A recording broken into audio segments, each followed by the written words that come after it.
I noticed you have your 2.0 tattoo, and I Yeah, think man. does Anthony has one that says 2.0 as You know, well. it's so funny. So I've always, um, one of the things I do to describe, like I'm essentially a life coach. I don't like to brand myself as a life coach because I think people have, preconceived notions about, okay, you're a life coach. Hmm. Um, yeah, I'm one of the ones that take it extremely seriously. I talk about, I say I'm a mental wealth coach. That's how I romantically brand it. But one of the things I say to people when I work with them is you become a I want to focus on you becoming a 2.0 version of yourself because that's what I did in my journey. I became a 2.0 version of myself. And I don't know, it didn't come from Anthony, but I knew that Anthony had that tattoo, which Okay. is super cool. And I remember I just got this 2.0 tattoo like probably 2 months ago or whatever. Oh, Mhm. really? And I remember I was in the grocery store and I was about to get it done, and I'm like, I should get Anthony's blessing. I just felt this need to like, like just be like, hey man, just so you know, like I'm kind of copying you with it, but like I just want you to be okay with it before I get it. I don't Yeah. want you to see it on social media or whatever and be like, okay. And I knew he'd be cool with it, so I voice messaged him and I was like, hey man, like I'm gonna get this 2.0 tattoo, and I know you already have it. He's got a big one on his in his hand. Yeah. I'm like, it's gonna be really small, and like, are you okay? And of course, Anthony's so cool. He's just like, fuck yeah, man. He's like, yeah, I'd buy it. So I'm like, okay, I'm glad I got your blessing. So, anyways, probably a relevant story there, but Yeah. yeah, 2.0, man, 2.0 version of myself. So That's what what it's all was about. what was 1.0? Oh, oh, 1.0. Shit, how much time do you guys have? A decent bit I don't want still. to bum you guys out. No, 1.0 was um, constantly in a battle with my mind, Mm. constantly getting in my own way, constantly self-sabotaging, very low self-worth, very insecure. Not from the outside perspective. Like, um, I wouldn't have even been able to do this because I would have been like too insecure about things. But if I had to and was forced to, you guys would probably be like, "Oh yeah, that he's a confident cat. But man, inside it was a different story. So very low self-worth, lot of anxiety, depression, ADHD, addiction tendencies, you know, unmotivated, low energy. Just I didn't have a spark. I just was like, yeah. So that was the 1.0 version. And then I got absolutely obsessive. I found a Tony Robbins audiobook in my dad's car, Okay. Oh, and it was about 12 years ago or so. And he made me realize that there is like this possibility to actually achieve like, things that are unimaginable and like achieve your highest potential kind of thing. And he just made me realize that was possible. And I got into personal growth and development. And I've just been obsessed with it for the last 12 years. And my obsession has grown more and more as the years have gone on. I Hmm. started that journey about 12 years ago, but specifically in the last few years, I Hmm. had a gym actually not too far from here, and we opened up a second location like very close to here, like a hop, skip, and a jump, Hmm. What and like what kind of gym? private gym, like a Okay. personal trainer. Like we had group classes, personal training, we had Okay. massage, Okay. chiro, What was Yeah. it called? TNP Fitness. It Okay. standard for training, nutrition, and purpose. Hmm. Um, and yeah, I had it for 5 years, and it got to this great place where I remember the grand opening of our second location. It was like the best day of my life. I just like it was complete validation for me. We were popping champagne. Everyone I knew, everyone I loved was there. We had hundreds of clients that came through. We were running classes and balloons, and we had my staff there. And it was just like, as a guy who didn't graduate high school and grew up with low self worth and a battle in his mind and mental health challenges, it was like the most validating, affirming thing to me ever. And then I woke up the next morning and I realized how burnt out I was and how much I didn't want to even go to work. Hmm. So I was like, I've been working on this gym completely. To me, I think there's two places ambition can come from. It can come from scarcity and a fear of failure. So you're just like constantly trying to get to that next level to validate your self-worth and have people, say you're so great, you're so successful, all these things. Or it can come from genuinely actually enjoying what the fuck you do and like genuinely having purpose and meaning behind the things that you do. And I realized that I was building my gym from column one. And yeah, I didn't even want to go to work. So I Hmm. struggled for like 3 months to just try and like, but I was so burnt out, man, like just so burnt out, so tired. My mental health challenges got worse. This is almost 4 years ago, I think. Okay. And I just ripped the band-aid off one day. Went to my friends and I said, I think I want to close the gym down. And they thought I was fucking nuts. Like Hmm. they were like, you can't do this. Like, what are you talking about? Like, because it was successful. It was very popular on social media. And like we had, it was one of the places to be in fitness.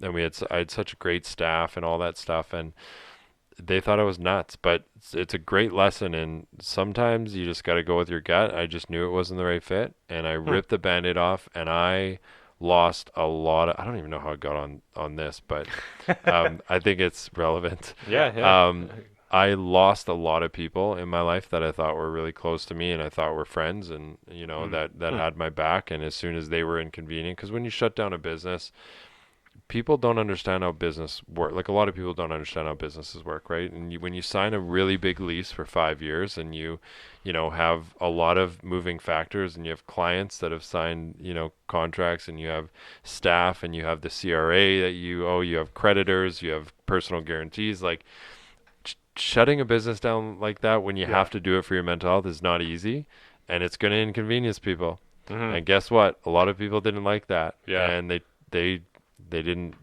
and I tried to do my best, but I was a mess, and I tried to be, open about everything. But anyway, so Hmm. then I felt really isolated. So that was one of the lowest points of my life, almost 4 years ago. But then for the last like 3 years, it's just been that journey that I've been on is just like completely like been on steroids, and I've just been so obsessive about just getting better and better and better to the point now where I am at like, I still have my days and we all have our struggles, but I'm honestly living a life that I thought was unimaginable to me. My mental health, my clarity, and it's all to do with I've changed so many things, and I fully committed. I Hmm. fully was like, you know what? I'm so tired of this bullshit and I'm just going to really go for it. And I'm like, I'm going to show up for myself like I've never shown up for myself before. And I did everything. Like, and I was kind of like almost an experiment. I was like, let's just see what happens. Hmm. Let's like, let me fully commit to becoming that 2.0 version and let's just see how far I can go with it. And I just like, even on the days where I didn't feel like doing a fucking cold shower and my 40 minutes of meditation and eating, real food every single day and, like putting in the work and like going to work out and all that. Even when I didn't feel it, I just did it anyways. And turns out that really works out for you if you just do it consistently. And now I'm a 2.0 version Hmm. of Hmm. myself. So Damn. kind of a long-winded way of saying it, but No, no, that was great, man. I mean, shit. I've many follow-up questions. I do too. shit. Um, You go first. so so just out of one day, like one day, you just decided, doors were locked, signs said we're closed, sort of thing. Walked away from it all, like. I literally just I made up my mind even before I told anyone, and I was so certain of it. And it Hmm. was such a decision where people would think that I would have wrestled with it for a while, but I was like, I literally woke up one day and I'm like, I gotta shut it down, Hmm. and I just knew it was the best for me. And again, it's just a great life lesson that like sometimes you gotta do what's best for you. Yeah. And yeah, it fucking inconveniences other people and it sucks. I let a lot of people down. I Hmm. let a lot of people down. But you have to prioritize your needs over other people's wants. And everyone wanted the gym to stay running because some of them it was their careers and we had clients who had invested in it. But I did my best. We negotiated with the gym down the street that they would take all our clients for no charge of whatever sessions they had remaining. I told Hmm. my trainers and all that stuff. But yeah, I mean, you gotta be selfish sometimes. Hmm. And it Hmm. was one of the best decisions I've ever made. But I knew right away it was like this is what I need to do. It's gonna be the hardest thing I've ever done, but I got it Yeah. done. Would you say you were kind of like a hustle culture person before that? Like, the like 16-hour Gary V days or whatever? Like, I what? mean, I'm still like that, man. Yeah. I really am. I love, but here's the difference. Again, two places ambition can come from. In the beginning, I was the hustle Gary V guy, 16 hours a day, so that I could validate my self-worth. Now I'm like, let's fucking work 16 hours a day because you actually love what you're doing. Like, my biggest problem right now is I don't know what the fuck to do when I'm not working, right? And like family and friends, that's easy. But like, if I'm not working, I don't know what to do. And it's not a problem because, again, when it comes from that place of genuinely actually enjoying what you're doing and meaning and purpose, you don't get burnt out, right? If you're taking care of yourself, it's really hard to get burnt out. I shouldn't say you can't, because I'm like, it's not work to me. I like, I'm not stressed because I'm not attached to an outcome. Whereas before I was so attached to like, I need to get here and I need to get to this level. Otherwise I'm going to feel like I have no self-worth. Whereas now it's like, I don't know, I'm just doing it because I love it. I mean, I run a podcast. I help people all over the world. I get on the phone with them. I coach them. I love it. So, it's stressful sometimes, but it's from a completely different place. But I love to work. I'm all about working hard, man, because I've seen it pay off for me and dividends and change my whole life. So I'm very I know it's like let go, balance, like fuck balance, man. Look, if you want to achieve anything extraordinary, extraordinary, which is when you break down that word, it's extraordinary. Well, then you gotta work hard. But hey, I am just as envious as someone who is really happy and they don't need to work hard. I'd like to live some days like that, and I don't think that one is better than the other. It's just like, if you want to live an extraordinary life, you gotta put in extraordinary hours. What was it for you that didn't, like, what was it that kind of pushed you away from the gym? Because you look like you're into health and fitness. You look like you're into that sort of thing. Oh, So for me, at least from an outsider looking in, I would be like, that's kind of a good position for you to be in, right? For sure, man. But it wasn't about that anymore. It was about cleaning toilets, and it was about leaving dinner parties because our speakers wouldn't work in a group class and I had to run there. It was about the pressure of having a $500,000 lease over my, Gotcha. like it wasn't about like, look, I want to make impact, and I know that's like a really cliche, but I want to make an income making a really big impact. I want to make a really big income making a really big impact. That's always been my goal. And it was like I don't need to do all this bullshit to make an impact.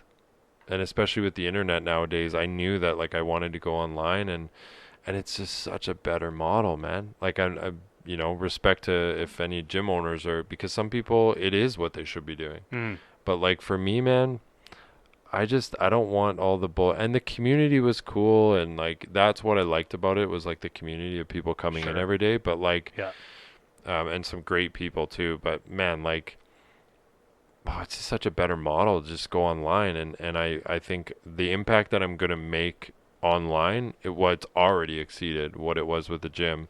But like the gym, it's like, it's such a tough model, man. Paper thin margins, and like if you really want to make it big and make an impact, I'm a go big or go home kind of guy. I always want that next level. So it's like, it was either like I was going to franchise these all over Canada, and it's like, just thinking about that gave me a headache. It's a lot of work and a lot of stress. Yeah. And I didn't have any partners or anything, so. Fair enough. Yeah. Yeah, man. So, yeah. That's crazy story. It is. No, that's really interesting, though. I don't know. I feel like I've had some self-realizations even listening to that, because for me, I find sometimes getting caught up in the busy work, like, you're going to have that of every job, right? For sure. Like, there's going to be certain, like, paperwork you have to fill out that you don't want Fucking to. Like, it's part of life. Totally, man. Yeah. And don't think that, like, I don't have anything that I have to do. There's, that like, I no don't negatives like. in your day. Yeah. But sometimes it's like, and I've been catching myself lately being like, why am I doing this with certain aspects of my business? Where I'm like, I literally hate doing this, and it's just making me kind of anxious because it's taking me away from what I should and want to be doing, or know it will be more fulfilling to do, right? But I mean, you can outsource that, and you can, so, and then we have our blocks like, oh, but I could save money and do it myself. But it's like, no, but then you'll be doing more of what is actually the most revenue generating activity and the thing that you only can do, that you can outsource, right? Because you're a realtor, right? Yeah. Yeah. So Yeah, exactly. yeah, man, look, that was the biggest lesson of my life, and I like telling that story because it's a big lesson for anyone, and it was a pivotal moment in my life, man, and I think knowing when to quit something is just as important as, like, you know, the not quitting, like never quit. I don't believe in the never quit. It's like, yeah, never quit overall. Like, you have a main mission, you know, everyone has a North Star. Don't quit the North Star. But, like, you can lose a battle and then focus on the war. Don't quit the war. But, you know, we can lose battles here and there. I think the losses that taught me so much too. I wouldn't be doing what I'm doing in business now if I didn't have that lesson. Like, you learn, right? Yeah, absolutely, man. Yeah.